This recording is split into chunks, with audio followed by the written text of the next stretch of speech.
Jeffrey Rosen. Thank you. Jeffrey Rosen from Lazard. You described earlier the relationship with China that's been developing, an economic relationship. I'm curious how you reconcile that relationship with reports about the treatment by the Chinese of Muslim churches, Muslim mosques, the practice of Islam in China. Whether you're able to use this as a means, the relationship as a means of pressuring the Chinese to perhaps relax in that treatment, and if not, whether you raise the risk of perhaps some of the more radical elements of Islam in Pakistan, acknowledging there's not radical Islams, but there are radical Islamic people who practice Islam who are radical, whether you run the risk of a reaction from them domestically, which could unsettle the country, your country. Particularly given what the Chinese are doing, with the Uyghurs. Look,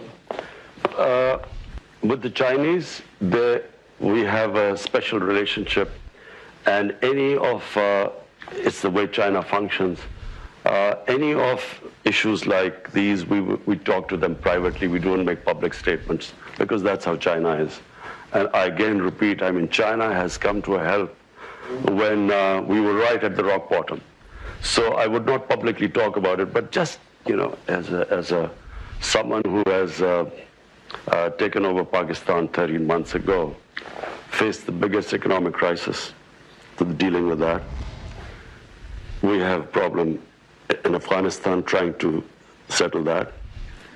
We are worried about what would happen now with Iran and Saudi Arabia, the United States. That's the other border. So one border Iran, the other Afghanistan, and now with India. I think I've got enough on my plate right now. Wouldn't you say, Richard? What would you do if you were in my position? You'll probably have a heart attack by now. Unlikely. I would welcome that conversation. Listen, the only reason I can cope with these pressures is because, when you walk out on not a lot of you won't understand cricket, but imagine, you're walking out on a cricket field, there are 90,000 people in the stadium. You walk 70 yards down into the middle of the pitch, and the worry that you can be out first ball and you will have to walk all the way back with 90,000 people. So that takes character. It builds. So you are able to play under pressure once you cope with that, and that's the only way I have coped, and Richard, you would not have been able to. I'm telling you.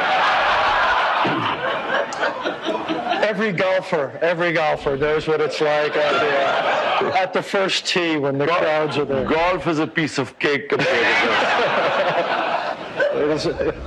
We could continue that, but I will show uncharacteristic discipline. Sure. Michelle Caruso-Cabrera, CNBC contributor, following on the conversation about China. Richard asked you very directly about maintaining your sovereignty in the